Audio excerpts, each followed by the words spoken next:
Hello everyone. Today I greet you in a universal language, which is peace be unto you all.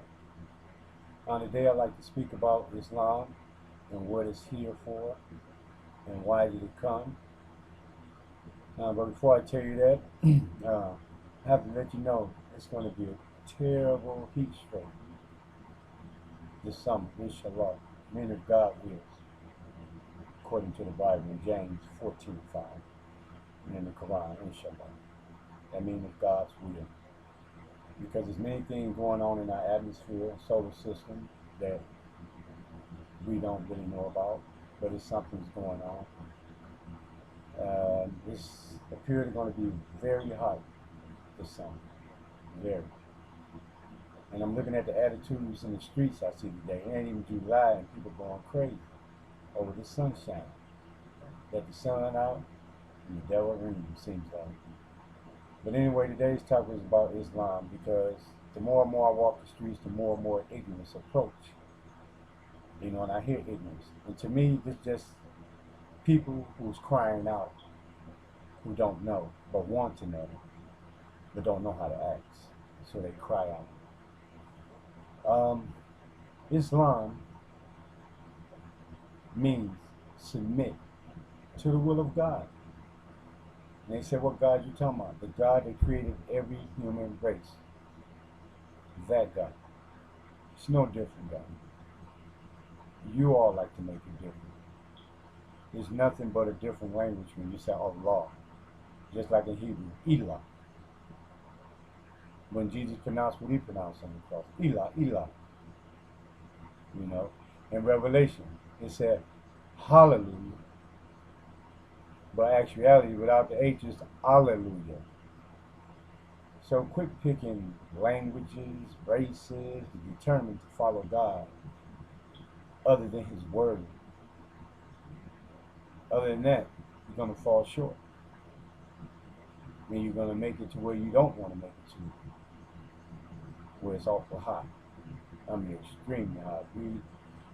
With our brains, we can't even imagine how hot it is there. I ain't going to say down or up, because I don't know where, but I know it exists. But anyway, Islam means submit to the will of God, and a Muslim is one who's supposed to submit to that will. And that's it. That's what Islam translates, that's what Muslims translate. But basically, Islam is the way of life. And the reason it's the way of life because God sent his word down for us to follow. In the Torah, in the Injil, and in the Quran. For those who don't know what the Torah is, today y'all call it Old Testament. Injil, which is the good news, today y'all call it New Testament. Ain't none old or new. If that's the case, all of it's old because it's over 2,000 years old. So y'all have to rid yourself from these man-made labels. They're deceiving. As you come out the fetus and grow into a human being and able to understand, you need to lift the covers off everything. Everything has to be investigated before you take it seriously. You have to check it out first. Because the way things laid out on this planet, it's not for a good cause. Yeah, for the devil it's a good cause. But not for people who want to know the truth and want to try to live about it. Because in the Bible, Jesus told Pilate, he come to bear witness of the truth. Think about that.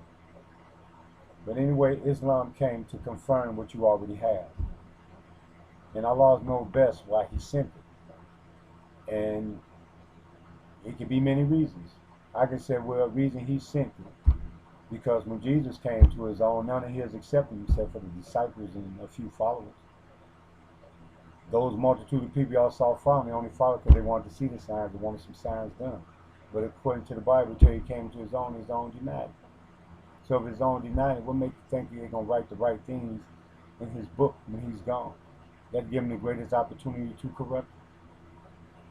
But anyway, the Quran came to clear all the mess up, the way you believe in God, the way you believe in Jesus, and etc.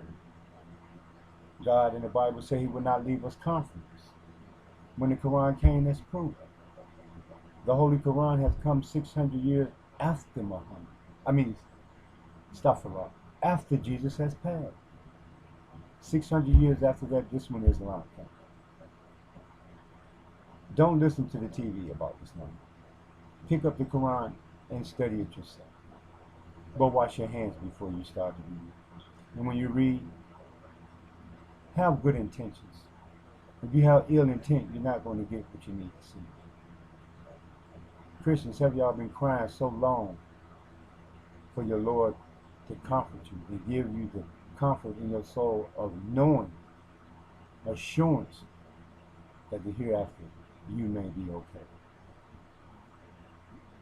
The Quran came to clear up all the mess in the Bible that they added and changed around. They can't hide the truth. But Allah tells us in the Quran, He has preserved the truth and protected the truth that's in the Bible. Allah tells us this in the Holy Quran. In spite of all the mess we have circulating, Islam came to confirm the Bible, to make things clear. I bet a lot of you didn't know. The Holy Quran said in the last days, Jesus is going to be a sign before the coming of the hour, and then the day of judgment. When Jesus come back, He's going to gather all His people in the universal religions of Islam, not Christianity. Have you ever wondered why Jesus spoke highly of Abraham? Because Abraham's seed prepared the way. Isaac, the promise to Jesus. Ishmael, the promise of a great nation. The tents of Kedah to Muhammad. Read and study your scriptures.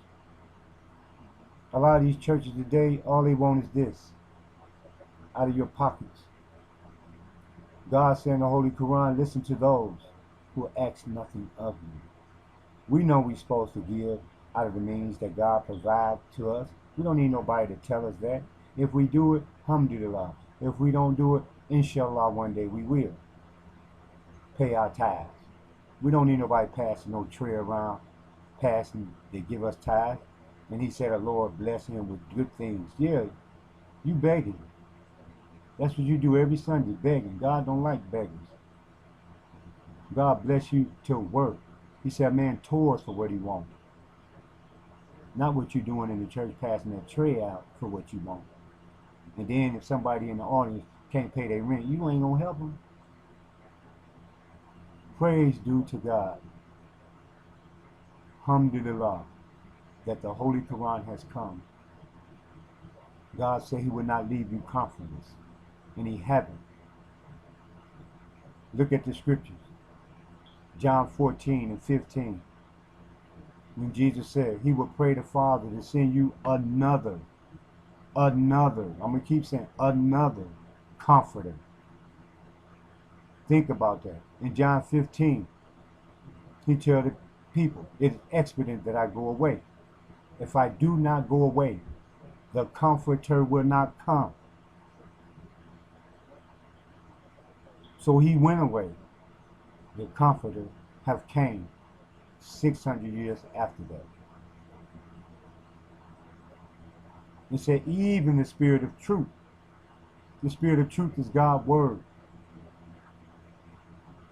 which the angel Gabriel recited to Muhammad. Iqra. Read in the name of the Lord. Muhammad was afraid. He didn't know what was going on. This was an unlearned man. It tells you in Isaiah 29, the book will be delivered to one who is unlearned. Muhammad can read or write. That's the first miracle of a book so great in the Holy Quran. The Holy Quran tells you many of things, like the birth of a child in a mother's womb. How could a man 1400 years ago tell you that? How? How could a man tell you a mountain have roots?